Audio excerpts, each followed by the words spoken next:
할렐루야. 오늘은 예수님의 재림은 종교신앙이 시들어 갈 때 오신다, 그런 제목으로 말씀을 드리겠습니다. 본문 말씀은 이사야 40장 8절입니다. 푸른 마르고 꽃은 시드나 우리 하나님의 말씀에 영영이 서리라 하라 그랬습니다. 나 8절은 예수님의 재림절기라는 것을 제가 데살로니가 전서 4장 16절, 마태복음 24장 31절로 누누이 이야기했습니다. 나팔절은 예수님의 재림절기라고. 구약 성경에서 메시아 사상을 가장 언급을 많이 한 사람이 이사야 선지자입니다. 이사야 선지자는 예언 중에서 예수님의 재림에 대한 말씀을 이사야 40장에 쭉 연결해 놨어요. 자, 이사야 40장이 구원과 회복이다, 이사야를 강의하신 분들이 되게 그렇게 말합니다. 아닙니다. 그래가지고 제2 이사야, 그러니까 이사야를 영적으로 모르니까 교수가 제2 이사야, 제3 이사야 그리고 자빠졌어. 에라이 모지은 놈들아. 이사야 40장이 예수님의 재림자인 것은 이사야 40장 5절과 10절이에요. 여러분, 제가 누누이 했기 때문에 여러분 꼭 찾아서 한번 읽어보시기 바랍니다. 그래서 영적인 것을 모르는 현대신학자들이 40장을 회복과 구원이다, 그렇게 말하고 있어요. 저는 이사야 40장을 재림장이라고 지금 강의하고 있습니다. 그래서 그 교수님들이 영적인 걸 모르니까 그렇게 하는 거예요. 그런데 이사야 40장 6절 보면 광야에 외치는 자의 소리가 나와요. 광야에 외치는 자, 예수님의 재림 전에, 초림 때도 마찬가지지만 광야에 외치는 자가 있어요. 여기서 말하는 자의 소리여 가로되 외치라. 대답하되 내가 무엇이라 외치리까. 가로되 모든 육체는 풀이요 그 모든 아름다움은 들의 꽃 같으니. 그 육체가 뭔가를 알아야 돼. 육체를 잘못 알면 성경 안 풀어요. 창세기 6장에 보면요, 3절에 왜 하나님이 심판하느냐, 사람이 다 육체가 되어버렸다는 것이에요. 성경 보세요. 그런데 여러분 생각해 보세요. 원래 우리가 육체, 지금 육체 아닙니까? 그런데 창세기 6장에 보라고, 그들이 다 육체가 됐다. 그러면 그동안 육체 안 됐습니까? 근데 우리가 그냥 그런가 보다 하고 성경을 봤어요. 저도. 육체란 말은 육적 신앙을 말해. 뭔 신앙? 육적 신앙.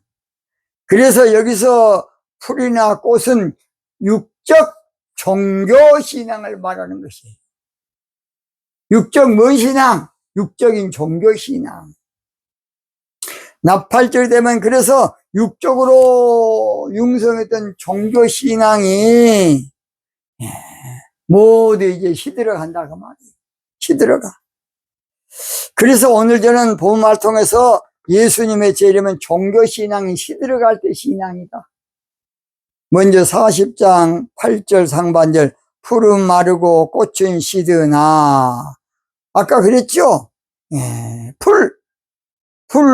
바로 풀은 육체를 말하는데 이 백성은 실로 풀로다 그랬거든. 육적 종교신앙을 말한다니까요.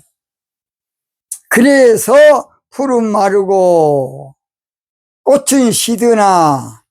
그래서 예수님의 재림은 종교신앙이 이제 말라가고 시들어 갈 때에 예수님의 재림이 오신다, 그 말이에요. 그래서 제가 그랬죠. 지금 종교신앙이요, 전 세계 교회가 지금 종교신앙 가운데 있는데 결국은 종교신앙 한계가 왔어. 우리 교수님들도 마찬가지고 이구동성으로 교회 한계가 왔다, 그런 말 많이 합니다. 옛날에는 그냥 성탄절만 되면 그렇게 기쁨에 충만했는데 지금은 성탄절이라도 뭐 별로 썰렁해요. 옛날에 그래서 얼마나 부활절 그러면 막 기쁨이 돼가지고 저도 서울 영락교회 다닐 때에 종로 일가에서 그때 도서관에서 있었는데 그때는 남산 야외 음악당에서 부활절 예배를 드렸어요. 그래서 새벽에 3시부터 일어나가지고 걸어서 거기까지 막 갔습니다. 그래서 그때 당시로서는 아무쪼록 한 5,000명 정도, 거의 한 10,000명 정도밖에 안 모였어요. 그래서 교회 신앙이 그러나 지금은 이제 한물 가고 있어요. 한물 가고 있다고요. 유통기한이 끝나가고 있어요.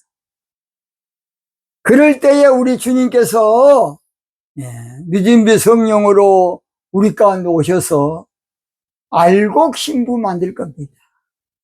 그러면 언제부터 교회가 종교신앙이 되느냐? 그걸 제가 이야기할게요. 창세기 3장 1절에 보면 들짐승 마귀 새끼가 와가지고요, 에덴 동산, 에덴 신앙을 끝장내본 것이야. 그래서 창세기 3장 17절에 땅의 저주를 받아. 그게 바로 종교신앙의 저주예요. 그것이 쭉 내려온 거야, 지금까지. 근데 우리 하나님께서 그것을 한번 바꿔보려고 노아 시대 때에 무지개를 구름 속에 숨겨놓은 언약을 하는데 그게 바로 새 언약이에요. 근데 노아도 방주 만드는 것으로 삶이 끝난 줄 알고 그 다음부터 그냥 세상 농사 지었기 때문에 그 새 시대를 못 이뤘던 것이에요. 노아의 사명은 방주 짓는 것만 아니고 노아를 통해서 새 시대, 새 세상을 하나님 열려했던 것이에요. 그게 잘 안 됐어요. 하나님은 다윗을 통해서 또는 시온 신앙을 열어보려고 예루살렘을 정복하고 시온 산성이라고 했는데, 다윗이라는 사람도 아주 중요할 때에 인구조사 들어가보게 마귀 역사로 그걸로 마귀가 끝내본 거예요. 그러나 지금은 가을절기가 돼가지고 지금은 이제 마귀도 못 막아. 이제는 늦은비 성령으로, 이른비 성령은 마가 다락방에 그 제한된 곳에 있었기 때문에 120문도밖에 없는데 늦은비 성령으로는 전 세계에 이렇게 방송이 발전을 해가지고 하루에 초대교회들은 3,000명, 5,000명도 부흥되는데 앞으로 신부신앙이 일어나면 하루 3억, 5억씩 죽게 돌아오는 큰 역사가 있을 겁니다. 여러분 에스겔 37장 보세요. 그때가 되면요, 보수교회나 진보교회나 아무쪼록 천주교나 기독교나 유대교나 모두 신부신앙으로 하나가 돼요. 나중에 이제 그건 하겠습니다. 그래서 예수님의 재림은 교회의 신앙이 시들어갈 때에 늦은비 성령 우리가 오신다 그 말입니다. 두 번째, 우리 하나님의 말씀은 이사 40장 8절 중반절입니다. 예수님의 재림은 영의 말씀이 나올 때에 주님은 시온의 나팔로 오셔요. 대부분 나팔 그러면 예수님께서 오실 때에 트럼펫 같은 나팔, 양각 나팔 불고 올 줄 알고 자빠졌어요. 에라이, 모지런 놈들아. 그래가지고 이스라엘 갔다 온 사람들은 그거 양각 나팔 불고 사가지고 뚜뚜 그러고 자빠졌어요. 에라이. 하나님의 나팔은 시온의 나팔이야. 요엘서 2장 1절 15절. 그래서 시온이라는 말은 신부신앙을 말해. 신부신앙의 말씀을 통해서 우리 가운데 오시는 것이. 그래서 지금 시온의 말씀이, 신부신앙의 말씀이 이렇게 전파되고 있는 겁니다. 앞으로 윤리, 도덕, 설교, 이제 교회 안 돼. 역사적 관점의 설교, 교회 안 된다고. 그건 다 젖먹이는 설교, 젖먹이는 목회자에게 화가 있다는 것이야. 도의 초보. 히브리 6장 1절에 보면 도의 초보를 버려라! 완전한 데 나가는 시온즉 신부신앙의 말씀을 알아야 된다는 겁니다. 그래서 늦은 비 성령으로 오시는 바로 그 나팔소리 설교. 그러니까 신부신앙의 말씀을 듣게 된다는 겁니다. 마지막 세 번째, 영영의 소리라 하라. 나팔절에 예수님의 재림은 영원한 복음이 전파할 때 오셔요. 성경에는 영원한 복음과 천국 복음 그런 말씀 나와요. 계시록 14장 6절에도 또 보니 다른 천사가 공중에 날아가는데 땅에 거하는 자를 곧 여러 나라와 족속과 방언과 백성에게 전할 영원한 복음을 가졌더라. 영원한 복음은 영적인 복음으로 시온즉 신부신앙의 복음을 말해. 그것을 우리 예수님께서 마태복음 9장에는 천국 복음이다. 하나님의 나라 복음이다. 그렇게 말했어요. 우리 예수님께서도 회개하라. 천국이 가까웠다. 그 말은 사실은 종교신앙에서 신부신앙으로 회개하라는 거예요. 방향전환이야. 우리는 회개하는 꼭 윤리 도덕만 생각해. 육적으로 성경을 보니까. 회개하라는 말은 방향전환을 하라는 말이 성경에서 말해. 예수님 안 믿다가 믿는 거 회개고, 종교신앙으로 믿다가 신부신앙으로 돌이키는 것이 바로 신앙적 회개야. 천국이 가까웠다. 그 천국은 천국 신앙을 말해. 마태복음 13장은 천국 신앙에 대한 장이에요. 나중에 그건 또 길게 되니까 나중에 하겠습니다. 그래서 영원한 복음은 세세토록 있는 말씀의 복음으로 베드로전서 1장 23절 24절에 나옵니다. 영원한 복음은 천국 복음으로 마태복음 24장 14절에 나와요.